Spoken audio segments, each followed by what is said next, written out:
Assalamualaikum warahmatullahi wabarakatuh.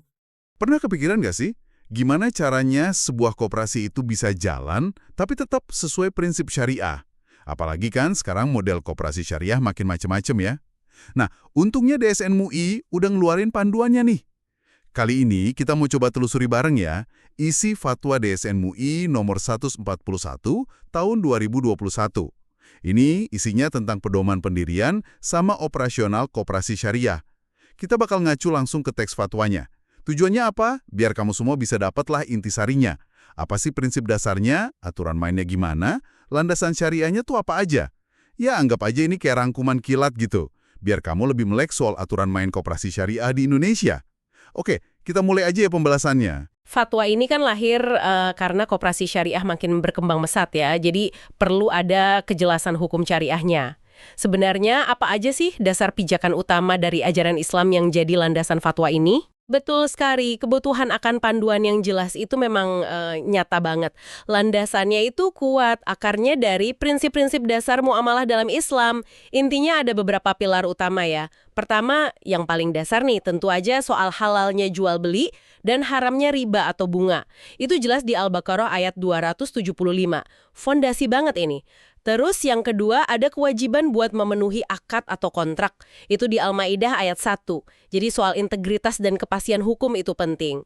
Lalu ada juga prinsip keadilan dalam segala hal ya, termasuk pas lagi kerjasama atau berserikat gitu. Di surat Syad ayat 24 disebutin, jadi nggak boleh ada pihak yang merasa dirugikan. Penting juga buat nepatin janji, itu di Al-Isra ayat 34, sama larangan ngambil harta orang secara nggak sah, kecuali lewat perdagangan yang saling ridho. An-Nisa ayat 29 tuh. Bahkan soal transparansi juga ditekankan, contohnya anjuran buat nyata transaksi non-tunai di Al-Baqarah 282. Ditambah lagi prinsip amanah, terus musyawarah, sama tawakal. Jadi ini bukan cuma sekumpulan ayat ya, tapi benar-benar ngebentuk semacam apa ya, kerangka etika bisnis yang utuh gitu. Wah, jadi bukan cuma soal boleh nggak boleh secara hukum ya, tapi ada fondasi etika yang kuat banget di baliknya. Nah, selain Al-Quran, tadi disebut juga hadis Nabi sama kaidah fikih ya. Itu gimana perannya? Oh ya tentu. Hadis Nabi itu banyak ngasih panduan praktis. Misalnya soal pentingnya jujur kalau lagi berserikat, terus menunaikan amanah. Nah, ini yang penting juga. Larangan buat nimbulin kerugian buat diri sendiri atau orang lain. Itu prinsip la daror wa la diror. Ini jadi kayak dasar manajemen risiko lah dalam bisnis syariah. Ada juga soal kejelasan upah buat pekerja, terus fleksibilitas dalam nyelesain sengketa secara damai atau syul, asal nggak menghalalkan yang haram atau sebaliknya ya. Terus kaidah fikih itu ngasih kerangka berpikir yang cukup luas ya. Misalnya prinsip pada dasarnya semua muamalah itu boleh, kecuali ada dalil larangan. Ini kan buka ruang buat inovasi. Ada lagi kaidah kemudaratan itu harus dihilangkan. Terus adat kebiasaan bisa jadi pertimbangan hukum. Sama yang penting banget dalam kemitraan nih, untung dibagi sesuai kesepakatan, rugi ditanggung sesuai porsi modal. Ini semua nunjukin kalau syariah itu adaptif dan ngutamain keadilan sama kemaslahatan. Oke. Jadi landasannya jelas banget ya. Adil, transparan, amanah, hindari rugi, dan riba. Nah, sekarang kita ke definisi koperasi syariah itu sendiri menurut fatwa ini. Apa sih bedanya sama koperasi konvensional gitu, secara konsep? Jadi, menurut fatwa ini, koperasi syariah itu ya koperasi yang operasionalnya dari mulai berdiri, dikelola, sampai ngejalanin usahanya, itu wajib pakai prinsip syariah. Ciri khasnya sih sama kayak koperasi biasa. Anggota itu pemilik sekaligus pengguna jasa. Jadi ada aspek dari anggota, oleh anggota, buat anggota itu tetap ada. Nah, dalam strukturnya selain ada pengurus yang ngejalanin operasional, terus pengawas yang ngawasin kinerja, ada satu komponen khas ya, yaitu Dewan Pengawas Syariah atau DPS. Kayaknya peran mereka ini krusial banget ya. Tepat sekali. DPS inilah yang tugasnya mastiin semua produk, akad, sama operasional koperasi itu nggak keluar dari rel syariah. Ini salah satu pembeda utamanya ya. Nah sekarang kita masuk ke struktur modal atau Ra's al-Mal. Ini sering ditanyain orang nih. Fatwa ini ngebaginya jadi 3 kategori utama biar lebih gampang dipahami. Yang pertama ada modal sendiri atau ekuitas. Ini sifatnya permanen, bisa dibilang darahnya koperasi lah. Sumbernya dari simpanan pokok sama simpanan wajib anggota. Nah, akad yang dipakai buat simpanan ini adalah syirkah. Artinya ini bentuk penyertaan modal dari anggota, bukan utang koperasi ke anggota. Itu bedanya. Selain itu, bisa juga dari dana cadangan yang disisihin dari SHU, atau bisa juga dari hibah, bahkan dari pemanfaatan dana wakaf kalau koperasinya jadi nazir. Kedua, ada modal dari luar yang sifatnya kewajiban atau utang, liabilitas. Ini dana dari pihak lain yang memang harus dikembaliin, atau mungkin non-anggota tapi pakai akad wadiah. Nah, wadiah ini dasarnya akad titipan murni, jadi koperasi cuma ngejagain dan harus ngembaliin utuh pas diminta. Bisa juga bentuknya dana talangan atau pinjaman tanpa bunga pakai akad qard. Ketiga, ada modal dari luar tapi berupa dana temporer. Ini biasanya terkait sama investasi atau pembiayaan yang dikelola koperasi tapi bukan punya koperasi secara permanen. Misalnya simpanan berjangka pakai akad mudharabah, ini bagi hasil, atau wakalah bi'al istismar, ini investasi lewat perwakilan. Bisa juga pembiayaan yang diterima dari lembaga lain pakai akad mudharabah atau musyarakah. Termasuk juga modal penyertaan yang sifatnya sementara. Penting banget nih misahin 3 jenis modal ini buat akuntabilitas biar jelas mana aset koperasi, mana titipan, mana investasi yang dikelola. Oke, jadi jelas ya bedanya? Mana modal inti, mana yang sifatnya utang, mana dana investasi yang numpang dikelola.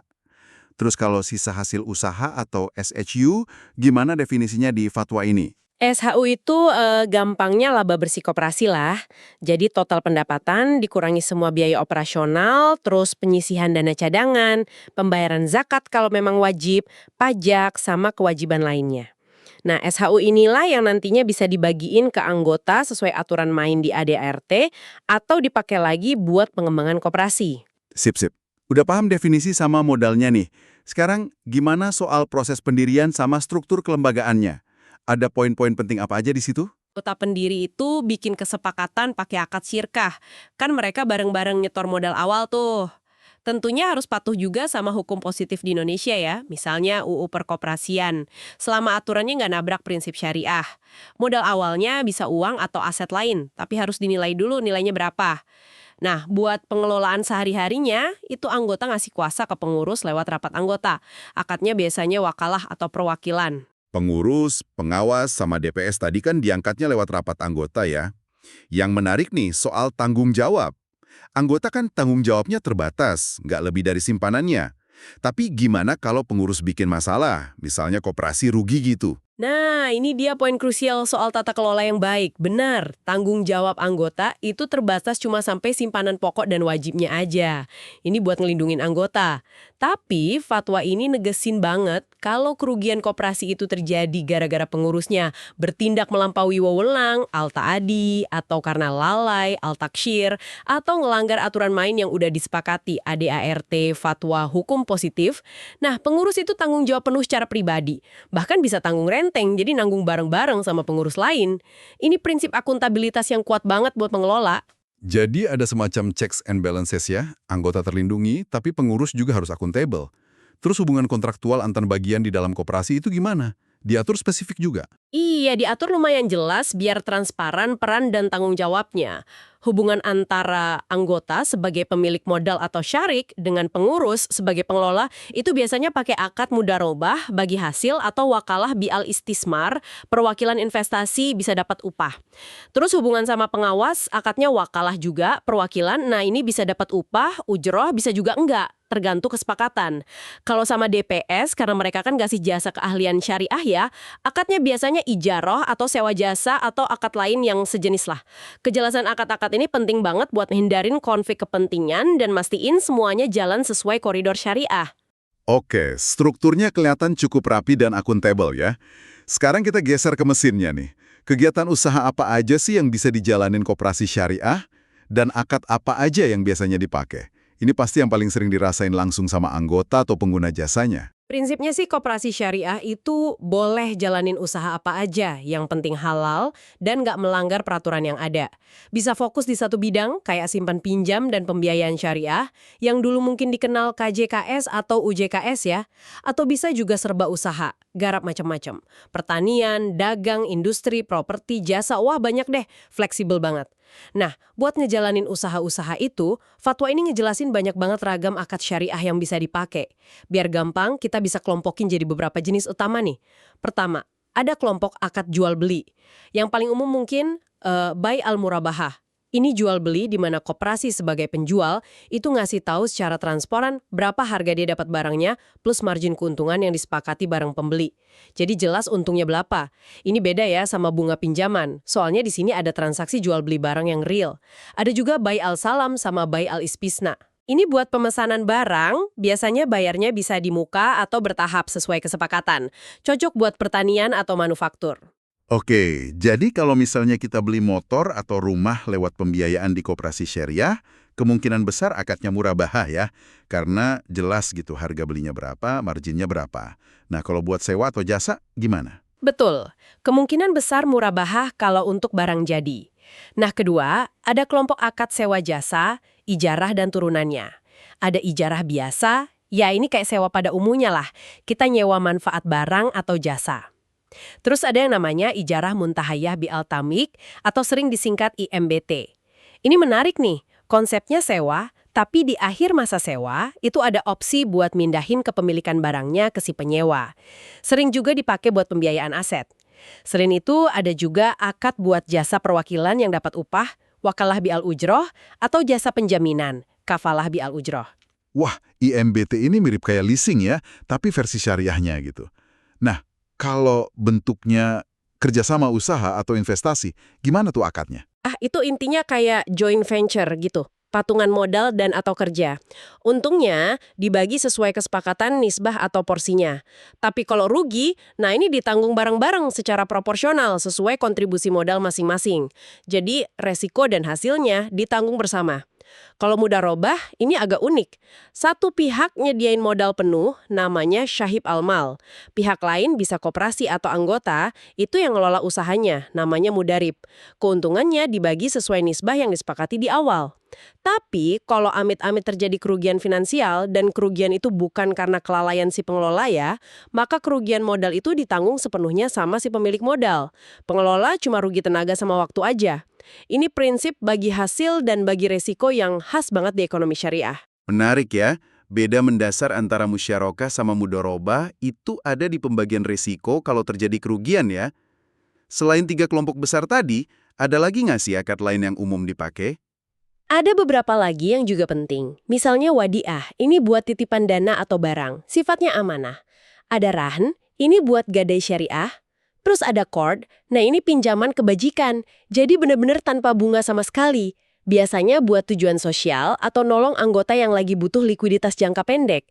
Yang wajib dibalikin cuma pokok pinjamannya aja. Koperasi syariah juga bisa banget ngejalanin fungsi sosial kayak nerima dan nyalurin zakat, infak, sedekah sama wakaf, ziswaf, tentunya harus sesuai aturan yang berlaku ya. Oke.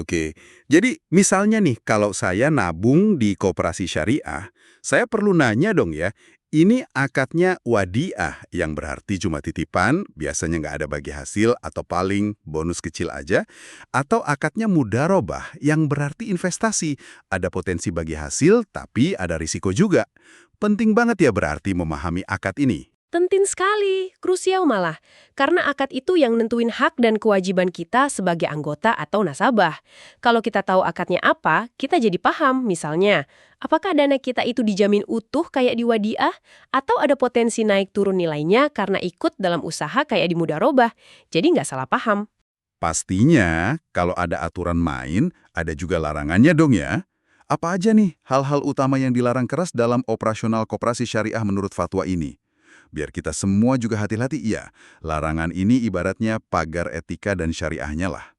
Yang paling utama dan paling sering didengar tentu aja riba, yaitu segala bentuk tambahan yang disyaratkan dalam transaksi utang piutang atau pas tukar-menukar barang ribawi tertentu. Terus ada gharar.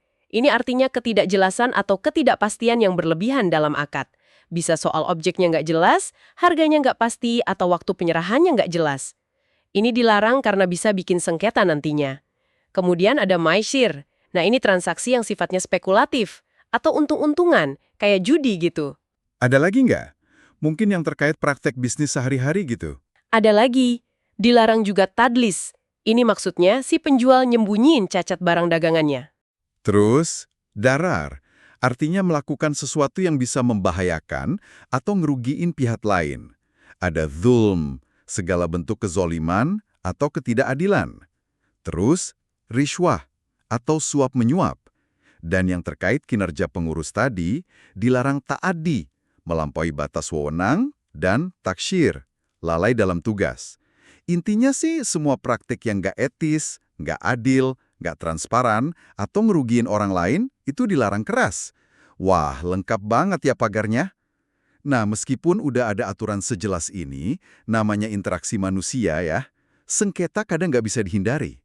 Gimana jalur penyelesaiannya kalau sampai terjadi perselisihan di koperasi syariah? Fatwa ini ngarahin penyelesaiannya secara berjenjang. Langkah pertama dan yang paling utama itu adalah musyawarah mufakat. Ini kan ruhnya koperasi ya, dan sesuai banget sama ajaran Islam. Jadi coba cari solusi damai dulu antar pihak yang bersengketa. Diobrolin baik-baik. Tapi kalau misalnya buntu nih, nggak ketemu kata sepakat juga, maka sengketanya bisa dibawa ke lembaga penyelesaian sengketa ekonomi syariah yang resmi. Pilihannya bisa lewat Badan Arbitrase Syariah Nasional atau Basyarnas, atau bisa juga lewat pengadilan agama. Oke, jadi ada jalur formalnya ya kalau musyawarah emang udah nggak bisa. Nah, kalau kita tarik benang merah dari semua pembahasan kita tadi nih, apa sih intisari utama dari fatwa koperasi syariah ini? Intinya ya, Fatwa DSN MUI nomor 141 ini ngasih fondasi sama rambu-rambu yang jelas banget buat koperasi syariah di Indonesia biar bisa jalan sesuai prinsip syariah. Penekanannya itu kuat banget di aspek keadilan, terus transparansi, kewajiban buat ngehindarin riba dan praktek-praktek terlarang lainnya, terus juga penggunaan akad-akad yang spesifik sesuai jenis transaksinya.